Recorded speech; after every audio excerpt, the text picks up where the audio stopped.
Como COFADE, que hemos decidido acompañar a las familias,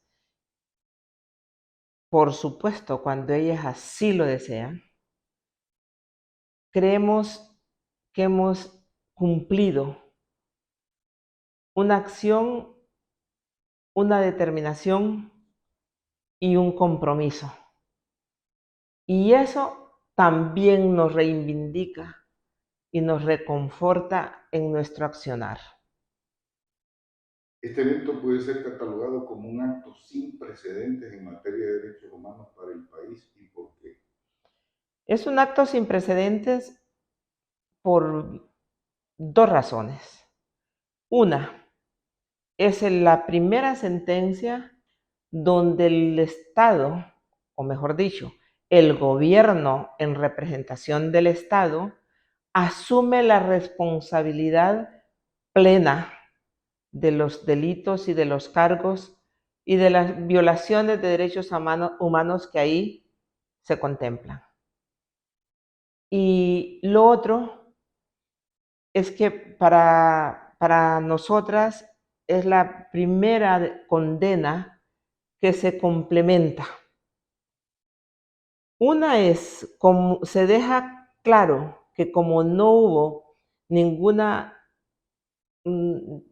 ninguna oposición de parte del gobierno, las demandas que las pensamos y se colocaron ahí, le reivindica a todas las familiares. Y no solo es el proceso de reivindicación, sino de transformación en temas de derechos humanos. Toca la parte estructural en el tema que decidimos colocarlo.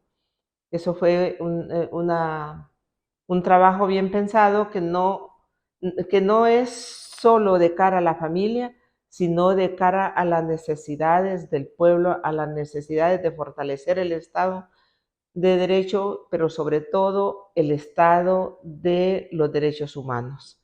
Es entonces estructural y hemos creído que es como el inicio para el nunca más. ¿Qué implicaciones para el pueblo hondureño puede significar el cumplimiento de esta sentencia emitida por la Corte Interamericana, especialmente en aquellas que tienen que ver con memoria histórica sobre desapariciones forzadas y asesinatos políticos?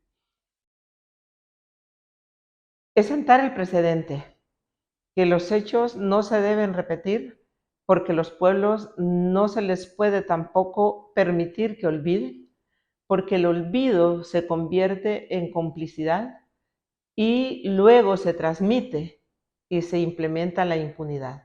En esa línea es que nosotros pensamos que la sentencia en temas de impunidad habla claro.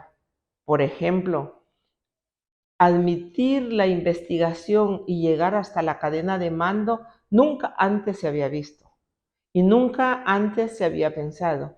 Y eso hay un compromiso del Estado de continuar las investigaciones en este caso de Arminio, pero también en los casos de las víctimas de persecución política que fueron asesinadas y de las desapariciones forzadas. Y en cuestión de memoria, es el principio de una nueva era si se implementa tal como los familiares, el COFADE lo diseña y lo solicita.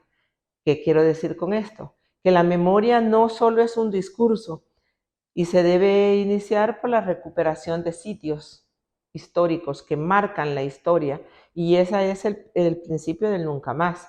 Lo otro que me parece que se debe ver es la necesidad de incorporar las desapariciones forzadas en el tema académico. También estamos por ahí. En el tema de educación hay que instalarlo y ver cómo se profundiza para que no se crea que los desaparecidos y los asesinatos políticos de aquella época fueron necesario eliminarlos o desaparecerlos.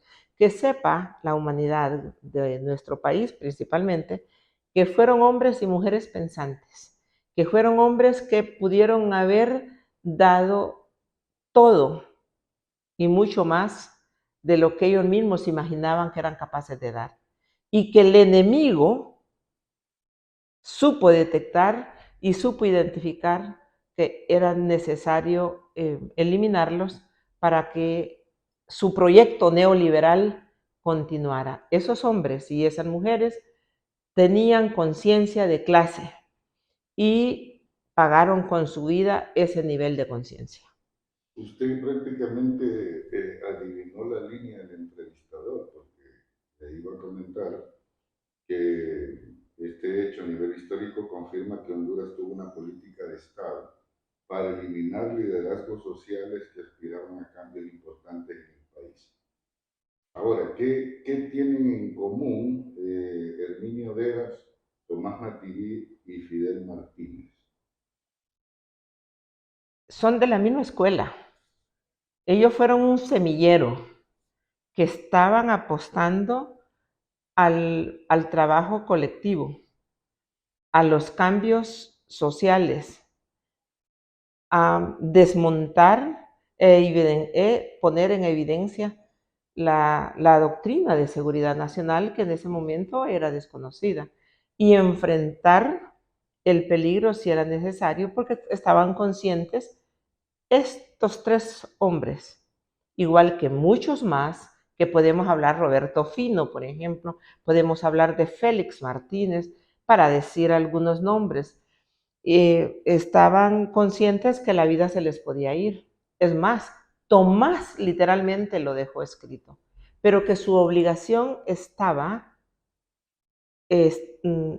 con el pueblo y su deber era acompañar, su deber era impulsar procesos de cambio. Entonces, eso era lo que tenían en común. Eran hombres de yo no sé si era de mucha valentía. Yo lo que puedo decir, y eso sí estoy convencida, que eran hombres de mucho conocimiento. Y cuando la gente tiene conocimiento, no tiene miedo a enfrentar de la manera y forma que lo hicieron ellos. Ok, tengo dos preguntas más. Tal vez no nos afecta mucho. ¿Cómo vamos a cortar? Sí. Entonces, bien, la penúltima pregunta es, porque como es un acto público, lo vamos a hacer en el Progreso Lloro, de la ciudad de Herminio. ¿Qué reflexiones puede hacer el movimiento social en Honduras a partir de este acto público?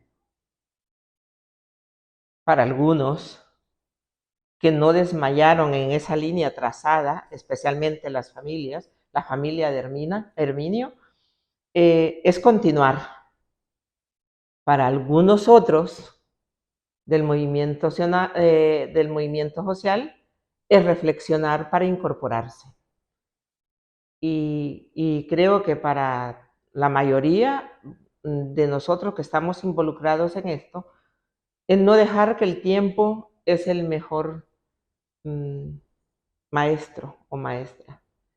No hay que dejárselo al tiempo, hay que trabajar contra el tiempo.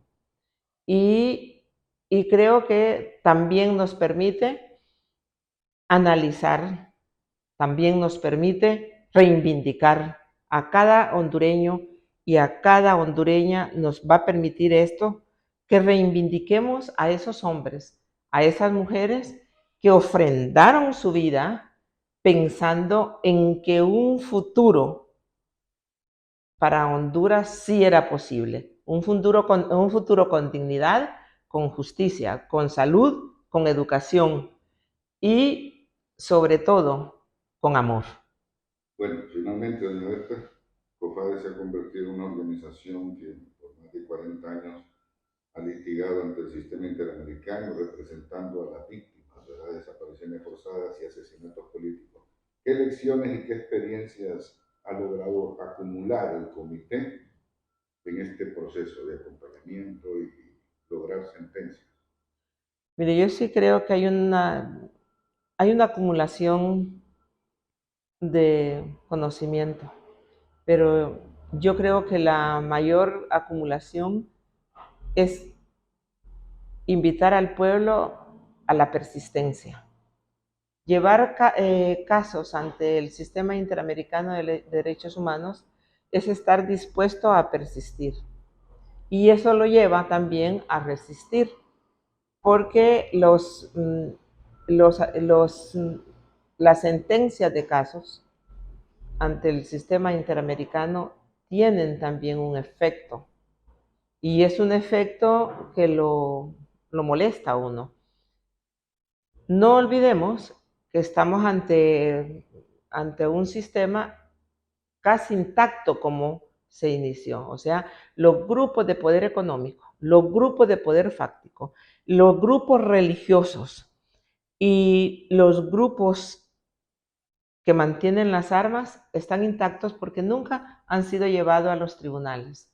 Los que financiaron, los que diseñaron, no han sido ni señalados ni llevados a los tribunales, y ellos tienen toda una estrategia para mediáticamente descalificar cada sentencia, y por supuesto que descalifican no solo la sentencia, porque ahí tienen mucho cuidado, se meten con el sistema internacional de derechos humanos, pero sí descalifican y nos tratan de estigmatizar a las organizaciones que llevamos hasta el final una causa de esta naturaleza. Para eso también nos preparamos. Y se debe preparar siempre el pueblo para lo que dije antes: resistir, persistir hasta morir.